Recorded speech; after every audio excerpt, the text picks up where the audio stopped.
Hello students, Vande Mataram.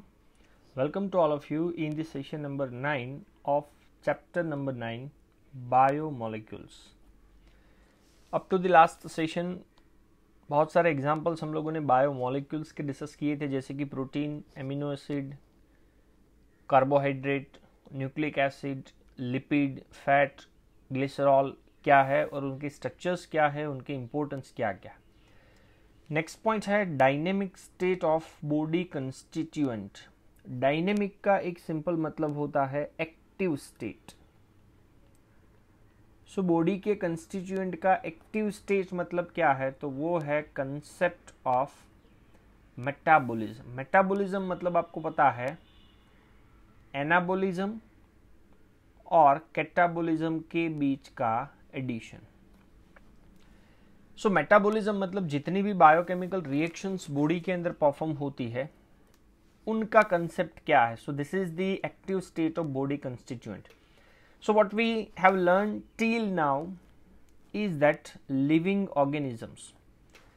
सो अब तक हम लोगों ने स्टडी किया है कि भाई लिविंग ऑर्गेनिजम्स में भी पॉसिबल है, कोई एक सिंपल बैक्टीरियल सेल हो सकता है, प्रोटोजोअन हो सकता है, प्लांट हो सकता है, एनिमल्स हो सकता है, कोई भी लिविंग ऑर्गेनिजम्स हो, it doesn't matter, but it contains thousands of organic compounds. Carbon containing compounds उसके पास बहुत सारे होते हैं। सो ये जितने भी कार्बन कंटेनिंग कंपाउंड्स है वो लिविंग के अंदर है, इसलिए उनका नाम है बायोमोलिक्यूल्स। पर ये बायोमोलिक्यूल्स का जो क्वांटिटी है, उनका कंसंट्रेशन है, वो हर एक का कुछ ना कुछ फिक्स होता है, सर्टेन होता है। अब मे भी पॉसिबल है वो कंसंट्रेशन मोल्स पर सेल के यूनिट में हो सकता है, या तो मोल्स पर लीटर की क्वांटिटी में बॉडी के अंदर ये कार्बन कंटेनिंग सब्सटेंसेस प्रेजेंस हो सकते हैं। So one of the greatest discovery ever made was the observation that all these biomolecules have a turnover। एक सबसे मोस्ट इंपॉर्टेंट डिस्कवरी क्या हुई है अभी तक की, कि जितने भी बायोमोलिक्यूल्स है ना उनका टर्नओवर होता है। अब ये टर्नओवर तो बिजनेस से रिलेटेड वर्ड है कि भाई कुछ ना कुछ हमने खरीदा, कुछ ना कुछ हमने बेचा, तो पूरे साल में हमने कितना खरीदा कितना बेचा वो टर्नओवर माना जाता है। So this means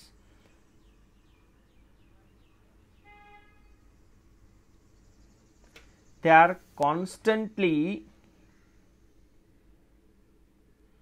being changed into some other biomolecules and also made from some other biomolecules। जैसे कि चलो मैं एक एग्जांपल ले लेता हूं, बायोमोलिक्यूल्स का नाम है बी।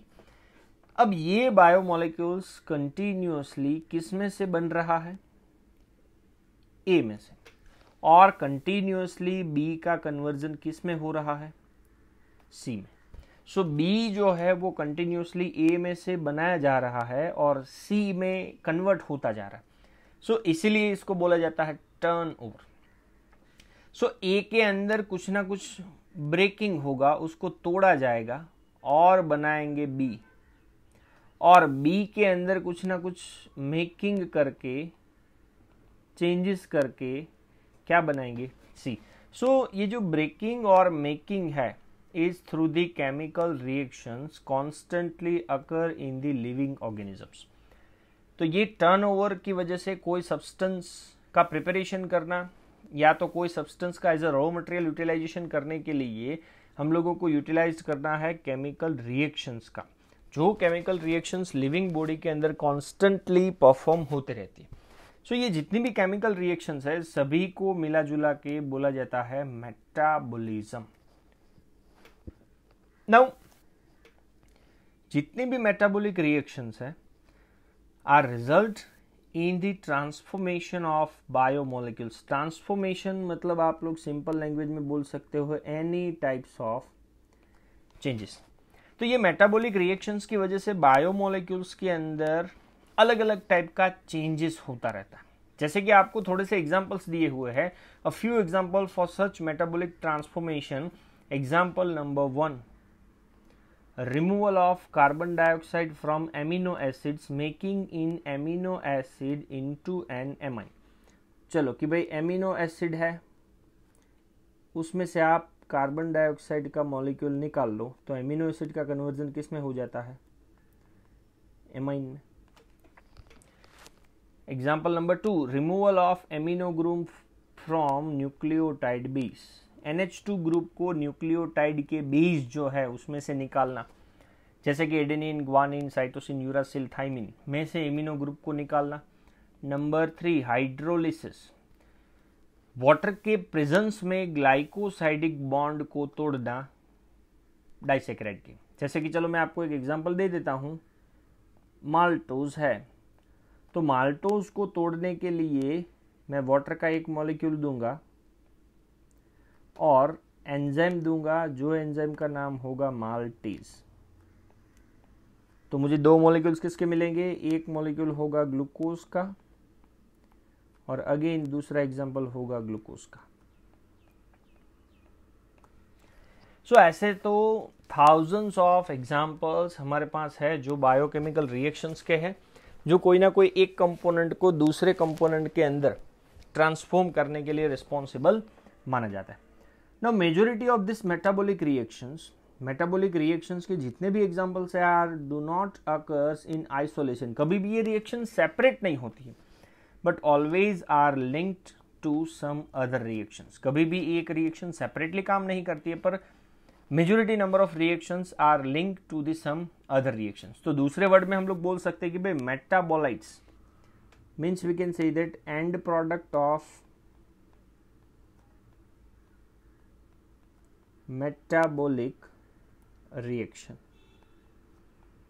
सो मेटाबॉलिक रिएक्शन का एंड प्रोडक्ट है, उसका नाम है मेटाबोलाइट्स। सो दूसरे वर्ड में हम लोग बोल सकते हैं metabolites are converted into each other in a series of link reaction is called as a metabolic pathway. तो ये मेटाबोलाइट समझ लो है ए, तो ये ए नाम का मेटाबोलाइट ऑलवेज एक दूसरे से या तो एक दूसरे में कन्वर्ट होता रहता है। जैसे कि पहले चलो बी था, बी का कन्वर्जन ए में हुआ, ए का कन्वर्जन सी में हुआ, अब सी का फिर डी में होगा। तो ये अगर मैं बोलूं कि भाई बी का कन्वर्जन ए में हुआ तो ये खाली एक सेपरेट मेटाबॉलिक रिएक्शंस है, पर मैं सभी रिएक्शंस का अगर एक दूसरे के साथ एडिशन कर दूं तो वो बनेगा पाथवे, जिसका नाम है metabolic pathway. Now these metabolic pathways are almost similar to the automobile traffic in the city. अब सिटी के अंदर आपको पता है जंक्शन के पास आजकल ऑटोमोबाइल ट्रैफिक अरेंज्ड होते हैं, तो कोई भी जंक्शन के पास जैसे ऑटोमोबाइल ट्रैफिक कैसे मैनेज होता है वैसे ही ये मेटाबॉलिक पाथवे मैनेज होते हैं। अब मे भी पॉसिबल है मेटाबॉलिक पाथवे या तो लीनियर फॉर्म में चलते रहते हैं या तो वो सर्कुलर फॉर्म में रन होते रहते हैं। सो ये जितने भी मेटाबॉलिक पाथवेज है are criss cross to each other. Listen, criss cross to each other मतलब है ट्रैफिक जंक्शन के जैसे वो काम करते हैं। जैसे यहां पे मैंने एक स्क्वायर दिखाया हुआ, अब ये जो क्रॉस है उसके अंदर आपको 4 अलग अलग पोजीशंस दिख रही हैं। अब आपको जनरली पता है कि ये साइड से अगर व्हीकल जा रहा है तो ये साइड से व्हीकल आएगा, सेम टू सेम यहां पे भी वैसा ही होगा दोनों साइड पे। तो क्रिस क्रॉस मैनर में ये मेटाबॉलिक पाथवे ऑलवेज एक मेटाबोलाइट को दूसरे में, दूसरे को तीसरे में, तीसरे को चौथे में कन्वर्ट करते रहते, इसलिए इसका नाम है मेटाबॉलिक पाथवे। सो ये जो मेटाबोलाइट्स है, मेटाबॉलिक पाथवे का एंड प्रोडक्ट है, उनका जो फ्लो है, उनका जो मूवमेंट है वो मेटाबॉलिक पाथवे के थ्रू होता रहता है with a definite rate and direction like a automobile traffic. जैसे जंक्शन के ऊपर कोई पर्टिकुलर व्हीकल है, वो जैसे डिफाइनाइट रेट के साथ एक डायरेक्शन में मूव होता रहता है, सेम टू सेम ये मेटाबोलाइट्स भी वही करते हैं कि मेटाबॉलिक पाथवे के अंदर उनका जो फ्लो है एक स्पेसिफिक रेट और डायरेक्शन के साथ ही होता रहता है। सो ये जो मेटाबोलाइट का फ्लो है, उनकी जो मूवमेंट है is called as a dynamic state of the body constituent, और we can say that active state. क्योंकि ये मेटाबोलाइट का फ्लो अगर रुक जाएगा, बॉडी का जो एक्टिव स्टेट है वो इनएक्टिव में कन्वर्ट हो जाएगा। और ट्रैफिक का भी वही रूल्स है कि कंटिन्यूअसली अगर व्हीकल वहां पे चलते रहते हैं तो सब कुछ स्मूथ चल रहा है, पर अगर चॉकअप हो गया देन प्रॉब्लम क्रिएट हो सकती है। So what is the most important is that this interlinked metabolic traffic is very smooth and without a single reported mishap for healthy condition. अगर हमें हेल्दी कंडीशन मेंटेन करके रखनी हो तो जितने भी मेटाबोलाइट्स है जो ऑलवेज मेटाबॉलिक पाथवे के थ्रू मूव होते रहते हैं वो एकदम स्मूथली मूव होते रहते हैं and without any single reported accident. हमारे जैसा नहीं है कि भाई कभी कभार व्हीकल्स के बीच में एक्सीडेंट हो जाता है, पर कहीं ना कहीं किसी ना किसी की गलती की वजह से हो सकता है. सो बॉडी के अंदर अगर हेल्दी कंडीशन मेंटेन करके रखना हो तो ये मेटाबोलाइट्स का जो फ्लो है वो मेटाबॉलिक पाथवे के अंदर एकदम स्मूथली चलना चाहिए विदाउट एनी सिंगल रिपोर्टेड मिसअप और accident. Next one, another feature of this metabolic reactions is every chemical reaction is catalyzed reaction. Catalyzed का मतलब है कि कोई ना कोई ऐसा सब्सटेंस होगा जो सब्सटेंस की वजह से कोई सबस्ट्रेट या तो कोई सब्सटेंस प्रोडक्ट के अंदर कन्वर्ट हो पाता है. इवन बॉडी के अंदर ऐसा कोई भी मेटाबॉलिक कन्वर्जन नहीं है जो अनकैटेलाइज्ड हो. अनकैटेलाइज्ड मतलब एंजाइम का यूज किए बिना उसका कन्वर्जन एक में से दूसरे में हो पाता. सो मेटाबॉलिक रिएक्शंस का एक दूसरा इंपॉर्टेंट फीचर क्या है कि every chemical reaction is a catalysed reaction and there is no uncatalysed metabolic conversion on or conversation in the living system. So एक बेस्ट एग्जांपल आप लोगों को दिया हुआ है कि when carbon dioxide is dissolve with in the water, तो ये तो एक फिजिकल प्रोसेस है. बट अगर आप लिविंग सिस्टम के अंदर बात करो then it is catalysed reaction. तो मैंने एग्जांपल नीचे दिया हुआ है कि वाटर का कॉम्बिनेशन जब आप कार्बन डाइऑक्साइड के साथ करते हो देन आपको मिलने वाला कंपोनेंट होगा कार्बोनिक एसिड. ओके, ये कार्बोनिक एसिड को बनाने के लिए बॉडी के अंदर से एक एंजाइम जनरेट होता है, एक कैटलिस्ट जनरेट होता है जिसका नाम है कार्बोनिक एनहाइड्रेस.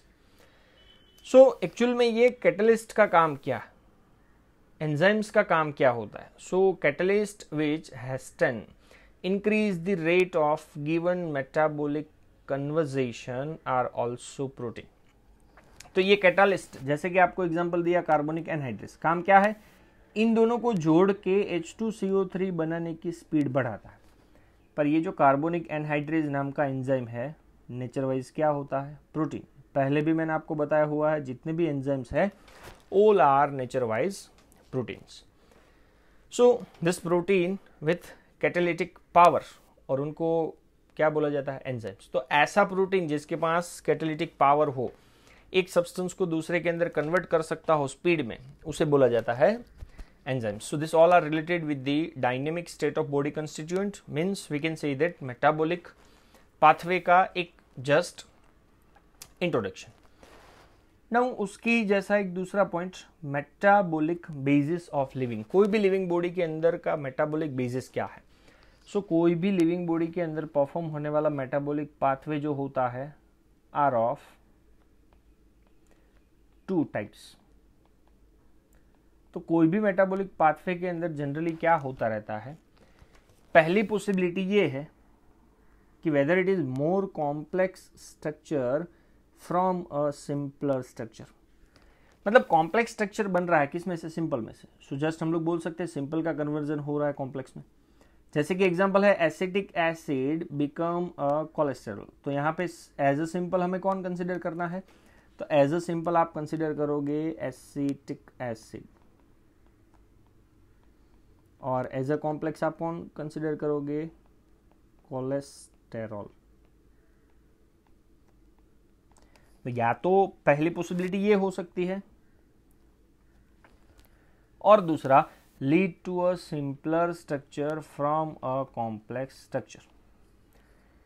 कॉम्प्लेक्स में से सिंपल का कन्वर्जन होगा.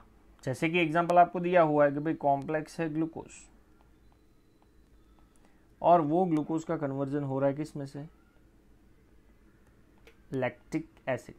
कहाँ पे, इन अवर स्केलेटल मसल. हमारी बॉडी के अंदर जो वॉलेंट्री मसल्स है वहां पे ग्लूकोज का कन्वर्जन लैक्टिक एसिड में होना, मतलब ये एग्जांपल है कॉम्प्लेक्स का कन्वर्जन सिंपल में हो. तो पहले जो मैंने आपको पाथवे बताया था जिसमें हमने सिंपल का कन्वर्जन कॉम्प्लेक्स में किया था वो पाथवे को बोला जाता है बायोसिंथेटिक पाथवे या तो एनाबोलिक पाथवे। क्यों एनाबोलिक पाथवे? क्योंकि सिंपल का कन्वर्जन हमने किस में किया? कॉम्प्लेक्स में। एंड लेटर मतलब बाद में जो आपको मैंने बताया कि कॉम्प्लेक्स का कन्वर्जन सिंपल में हो रहा है is considered as a degradation, hence are called as a degradatory pathway और is considered as a catabolic pathway. Okay, जितने भी एनाबोलिक पाथवे है, तो एनाबोलिज्म मतलब आज से आप लोग याद रखोगे सिंपल टू कॉम्प्लेक्स। तो anabolic pathway are expected to consume the energy, जो भी एनर्जी होगी उसको कंज्यूम करेंगे। तो एनर्जी को कंज्यूम करने के लिए वो लोग एनर्जी को स्टोर्ड करते हैं। सो ऐसा पाथवे जहां पे एनर्जी स्टोर्ड होती है, ऐसे पाथवे को बोला जाता है एंडरगोनिक पाथवे। और एंडरगोनिक पाथवे का एक बेस्ट एग्जांपल है फोटोसिंथेसिस। तो आपको पता है carbon dioxide, water, sunlight, chlorophyll, ये सब सिंपल सब्सटेंसेस है और उनका कन्वर्जन एक कॉम्प्लेक्स सब्सटेंस में हो रहा है जिसका नाम है कार्बोहाइड्रेट। तो यहां पे हमें एनर्जी देनी पड़ती है। तो एनर्जी जब स्टोर होगी तो वो पाथवे का नाम है एंडरगोनिक पाथवे। जैसे एग्जांपल दिया हुआ है कि भाई assembly of protein from amino acids require energy input. अब आपको पता है बहुत सारे एमिनो एसिड्स को एक दूसरे के साथ पेप्टाइड बॉन्ड के थ्रू जोड़ना हो, तो जोड़ने के लिए तो आपको किसकी जरूरत पड़ेगी? ऑब्वियसली एनर्जी की। इसलिए ये पाथवे का नाम है endergonic pathway. On the other hand catabolic pathway, तो कैटाबोलिक का आज से नाम आपको याद रखना है complex to simple. So catabolic pathway leads to the release of energy, और ऐसा पाथवे जिसमें एनर्जी रिलीज होती हो उसको बोला जाता है एक्सोथर्मिक पाथवे। तो एक्सोथर्मिक पाथवे का बेस्ट एग्जांपल आपको दिया हुआ है ग्लूकोज का कन्वर्जन उससे सिंपलर फॉर्म में होना, जैसे कि रेस्पिरेशन। सो एग्जांपल थोड़ा सा डिटेल में नीचे दिया हुआ है कि for example when glucose is degraded back to the lactic acid in our skeletal muscle, obviously we know that energy is liberated, release होती है। तो जो एनर्जी रिलीज होती है ऐसे पाथवे को बोलेंगे एक्सर्गोनिक पाथवे या तो उसे बोलेंगे कैटाबोलिक पाथवे। ओके, सो ये जो मेटाबोलिक पाथवे है कि ग्लूकोज का कन्वर्जन लैक्टिक एसिड में होने वाला है, तो वो मेटाबोलिक पाथवे है, मतलब बहुत सारी मेटाबोलिक रिएक्शंस होगी। सो एग्जाम्पल दिया है कि ग्लूकोज का कन्वर्जन जब लैक्टिक एसिड में होता है which occurs in 10 metabolic steps, और वो मेटाबोलिक पाथवे का नाम है glycolysis. Later on chapter number 14 के अंदर आपको ये ग्लाइकोलिसिस नाम का पूरा मेटाबोलिक पाथवे आपको स्टडी करना है, पर just for your kind information मैंने आपको वो पाथवे का एक जस्ट आउटलाइन दिया हुआ। तो ये है steps of glycolysis. So living organism have learned to trap this energy। trap का मतलब हम लोग बोल सकते हैं सादी लैंग्वेज में स्टोर करना। so living organism have learned to trap this energy liberated during degradation and store in the form of chemical bonds। तो जब भी ग्लूकोज का ब्रेकडाउन होता है, जो एनर्जी रिलीज होती है उनको ट्रैप करना और उनको केमिकल बॉन्ड के फॉर्म में स्टोर करने की कैपेसिटी लिविंग ऑर्गेनिजम्स के पास होती है। और स्टोर की हुई जो एनर्जी है, as and when needed this bond energy is utilised for the biosynthetic, osmotic and mechanical work that we perform. तो जो भी एनर्जी हमने स्टोर की है, जब ये एनर्जी की जरूरत होगी, जैसे कि बायोसिंथेटिक पाथवे, ऑस्मोटिक फंक्शंस होगा, मैकेनिकल वर्क होगा, तो उस टाइम पे वो एनर्जी का हम लोग क्या कर सकते हैं? यूटिलाइजेशन कर सकते हैं। नाउ जो भी एनर्जी रिलीज होती है, the most important form of energy currency in living system is the bond energy in a chemical is called as a ATP, adenosine triphosphate। तो majority number of living organisms के अंदर जो भी energy store होती है वो energy का currency या तो वो एनर्जी कौन से केमिकल बॉन्ड के फॉर्म में स्टोर होती है, then it is considered as a adenosine triphosphate or we can say that ATP। So अब थोड़े से क्वेश्चंस पूछे हुए हैं कि question number 1, how do living organism derive their energy. Living organism अपनी एनर्जी कहाँ से डिराइव करते हैं।